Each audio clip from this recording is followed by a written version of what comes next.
Olá, amigo e amiga. Voltamos com os comentários da série Esperança Além da Crise. O segundo capítulo nos traz esse título: Vitória contra o medo, a preocupação e a ansiedade. Com frequência, sobrevém em decorrência de alguma ameaça, situação ou perigo aparentemente inevitável, o que aprendemos e vemos como a Covid-19. E repentinamente, essa pandemia pode incutir medo no coração do mundo inteiro. As pessoas passaram a temer que cada indivíduo com quem se encontrasse pudesse ser portador do novo coronavírus. Qualquer tosse acendia o alerta de quem estava por perto. A Bíblia apresenta mais de 3.000 promessas que evidenciam o amor e cuidado de Deus. Muitas delas são especificamente animadoras em tempos de crise. Quando nos apegamos às promessas divinas, ficamos cheios de esperança ao enfrentar as dificuldades da vida. Na verdade, a confiança em Cristo nos fortalece e temos a certeza de que Ele permanece ao nosso lado. Assim, temos a garantia de que Ele mesmo disse: "De maneira alguma deixarei você, nunca jamais o abandonarei." Se você permite, gostaria de contar essa história sobre como vencer o medo e substituí-lo pela fé. Ela ocorreu no tempestuoso Mar da Galileia, que tem cerca de 21 quilômetros de comprimento e 13 quilômetros de largura.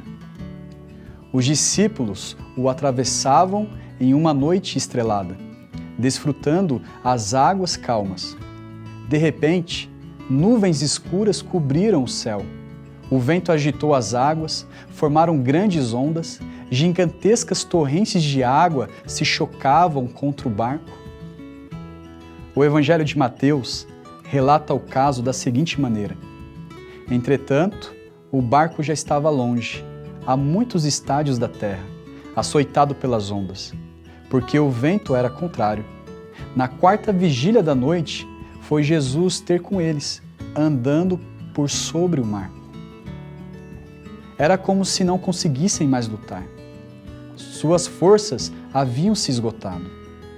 Afinal, o que Jesus estava fazendo enquanto tudo isso estava acontecendo?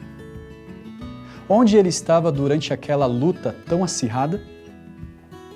Estava orando pelos discípulos.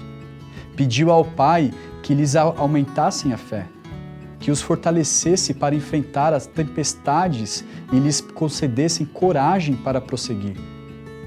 Jesus sabia algo que os discípulos desconheciam. A cruz estava se aproximando e a tempestade que atravessavam naquele momento aumentariam a fé dos 12 para o que viria pela frente. Para os discípulos, tudo parecia descontrolado, mas Jesus continuava no controle. Na página 16, o autor cita: "Há momentos na vida em que a batalha é ferrenha, a tempestade nos assola ao redor, e nos sentimos tão exaustos com o conflito que imaginamos ser incapazes de continuar o combate. É nesse momento que chega uma boa notícia. Nas tempestades da vida que enfrentamos todos os dias, na verdade, Jesus está nos preparando para as crises maiores que assolarão o nosso mundo no futuro." Na página 17, o autor ainda cita: "Para os discípulos, tudo parecia descontrolado, mas Jesus continuava no controle. Em meio às tempestades da vida, seus olhos estão sobre nós. Quando trovões chegam e as ondas crescem, Ele continua a ser poderoso para salvar. Nas trevas, Ele é a luz de nossa vida." Há quem diga: "Não se preocupe, vai dar tudo certo." Mas você e eu sabemos que nem sempre as coisas acontecem da maneira que desejamos.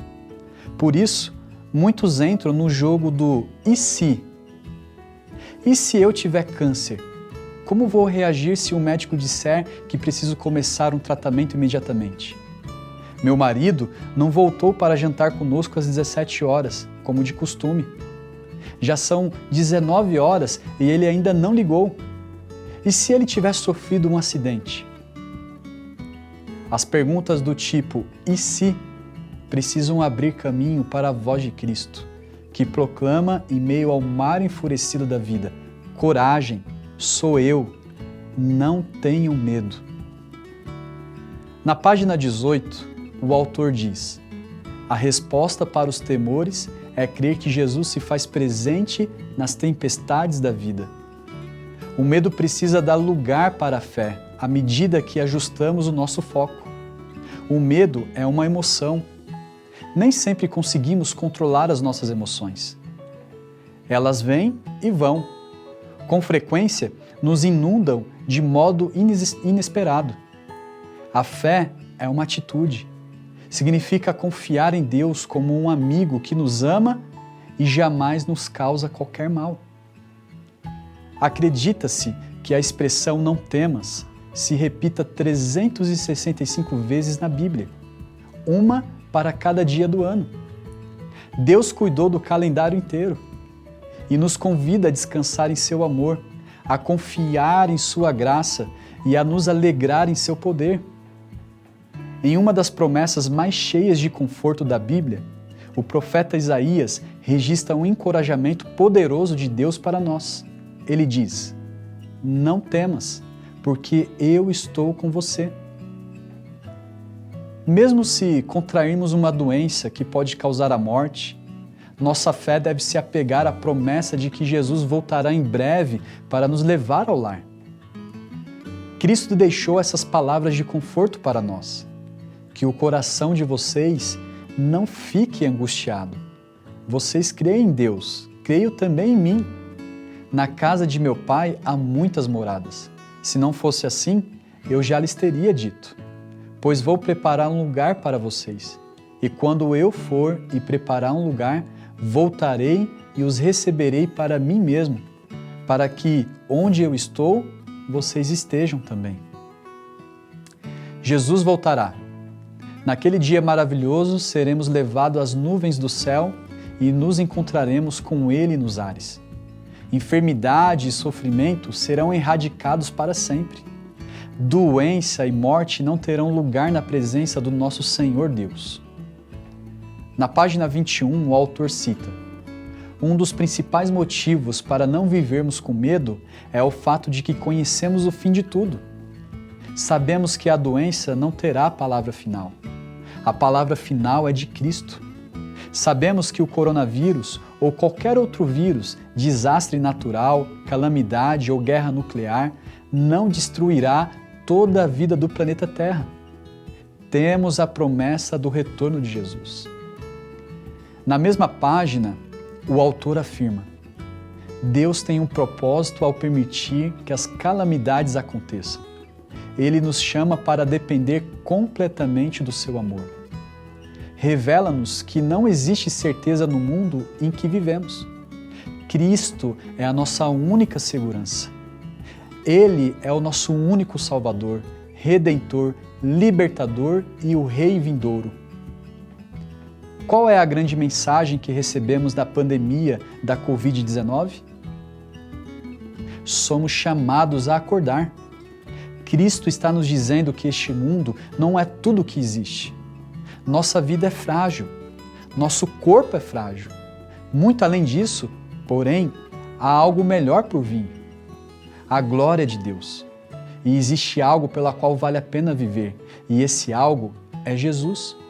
Permita que Ele preencha o seu coração, elimine os seus temores, fortaleça a sua decisão e o prepare para o seu breve retorno.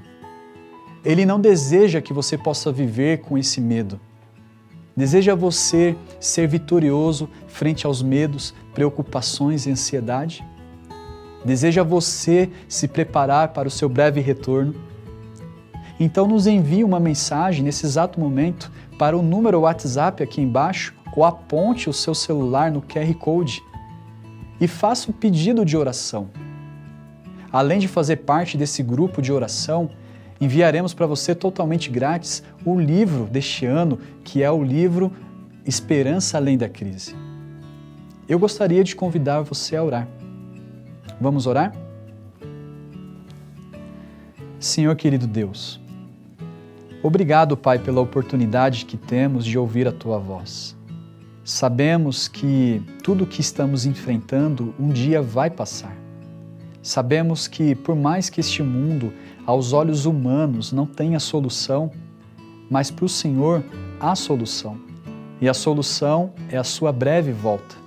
Estamos ansiosos e queremos nos preparar a cada dia para então nos encontrarmos e vivermos a eternidade contigo. Coloque essa esperança em nosso coração e que a gente possa vivê-la e praticá-la diariamente. Nós acreditamos e confiamos no Teu santo nome e tudo isso que nós lhe pedimos e agradecemos em nome de Jesus. Amém.